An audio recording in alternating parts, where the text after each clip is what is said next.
সেবন্তীকে উচিত শিক্ষা দিল শুভ। সম্পূর্ণ জানতে দেখতে থাকো। গল্পের শুরুতেই দেখা যায় ডোনার তো আবারও প্যানিক অ্যাটাক হয়েছিল, আর সেই জন্য ডোনা খুবই ভেঙে পড়েছে। শুভ তখন বলে, ডোনা তুই না আমার বোন, তুই এরকমভাবে ভেঙে পড়লে কি করে হবে? আমি তো তোর সাথেই আছি, তোর কোনো অসুবিধা হবে না। আর শোন, তুই আমার বোন, তোর কোনো অসুবিধা হলে সেটা দেখার দায়িত্ব তোর এই দিদির, তাই তুই চিন্তা না করে ঘুমিয়ে পড়, আমি আছি তোর পাশে। এরপর গান গেয়ে ডোনাকে ঘুম পাড়িয়ে দেয় শুভ।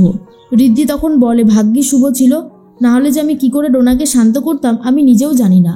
তুলি তখন বলে, সত্যি শুভদি যেভাবে ডোনাকে শান্ত করলো, আমি এত বছরেও কোনোদিন ডোনাকে এইভাবে শান্ত করতে পারিনি।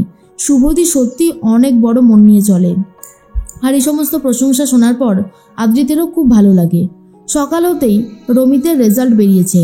রমিত আবারও ফেল করে গেছে, আর তার জন্য রমিতের বাবা প্রচণ্ড রেগে গিয়ে রমিতকে বকাবকি করতে থাকে আর বলে, তুই এই রায়বাড়ির কলঙ্ক, তোকে দিয়ে কিচ্ছু হবে না, তুই এবারও ফেল করে গেলি, কি করে আমি এই সমাজে মুখ দেখাবো, আমি তো সেটাই বুঝতে পারছি না। আদ্রিত বলে, তুমি একটু শান্ত হও মিচকা, এইভাবে রাগারাগি করলে কি হবে? কিন্তু হীরক কোনোভাবেই শান্ত হতে পারে না, প্রচণ্ড রাগারাগি করতে থাকে। রঞ্জিনী তখন বলে, তুমি এইরকমভাবে ছেলেটাকে বলো না, ও তো চেষ্টা করেছে, ও যদি একান্তই না পারে তাহলে কি করবে? এর মধ্যেই ছেলেকে এত বাজে বাজে কথা বলতে থাকে হীরক যে রমিতের অবস্থা খুবই খারাপ হয়ে যায়। রমিতকে তখন বাঁচানোর চেষ্টা করে শুভ আর বলে, দেখো মেচকা, সবার জীবন তো সমান নয়, ও হয়তো কম পেরেছে, কিন্তু ওকে এভাবে বকাবকি করো না। তখন রমিতের কথা ভেবেই হীরক বলে, আমি ঠিক কাজই করেছি রে শুভ, ও লাই পেতে পেতে মাথায় চড়ে বসেছে, যেই জন্যই আমার রাগটা হচ্ছে। এটা একদমই ঠিক হচ্ছে না, কিছুতেই আমি এটা মেনে নিতে পারছি না। তখনই রমিত ঘরে গিয়ে দরজার ছিটকিনিটা দিয়ে দেয়। রঞ্জিনী তখন ভাবে, ও আবার কোনো খারাপ কিছু করবে না তো? অনেকবার ডাকাডাকি করে, কিন্তু কোনোভাবেই আর রমিত দরজাটা খুলে না। শুভ তখন বলে, রমিত এরকম পাগলামো করিস না, কিন্তু জীবন একটাই, আর এই জীবনেই ভালো থাকতে হবে, তুই দরজাটা একবার খোল।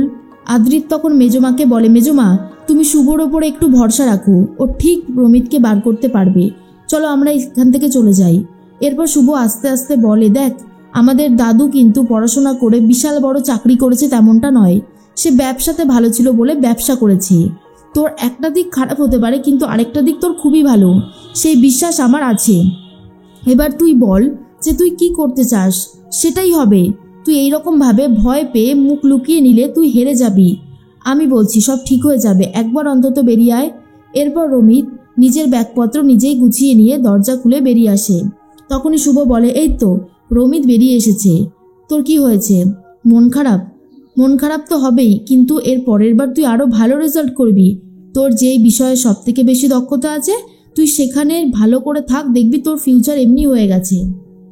এর মধ্যেই রমিত বলে, আমি এই বাড়ি থেকে বেরিয়ে যাব। আদ্রিত বলে, তোর কি মাথা টাথা পাগল হয়ে গেল? তোর যদি কিছু করার থাকে তাহলে এই বাড়িতে থেকেই কর না, তুই চলে যাবি কেন?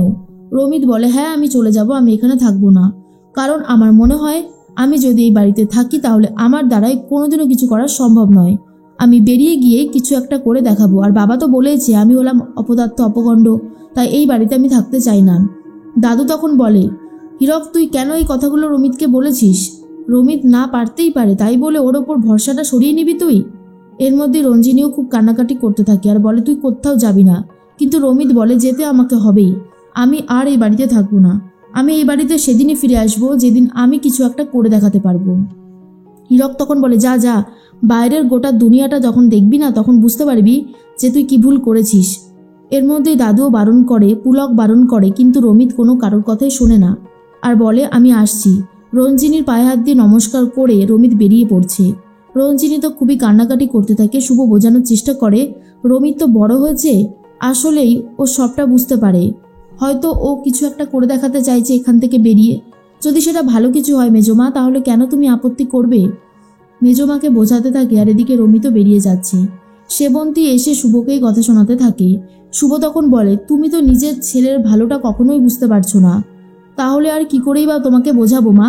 তুমি জানো না আদ্রিত ঠিক আমাকে কতটা ভালোবাসে, তারপরেও জেনে শুনে নিজের ছেলের ক্ষতি করতে চাইছো, কেমন মা তুমি? আর এটা শোনার পরেই সেবন্তী শুভকে মারতে পর্যন্ত হাত তোলে, আর শুভ তখন হাত ধরে নিয়ে বলে, এই ভুলটা করো না, এটা করাটা ঠিক না।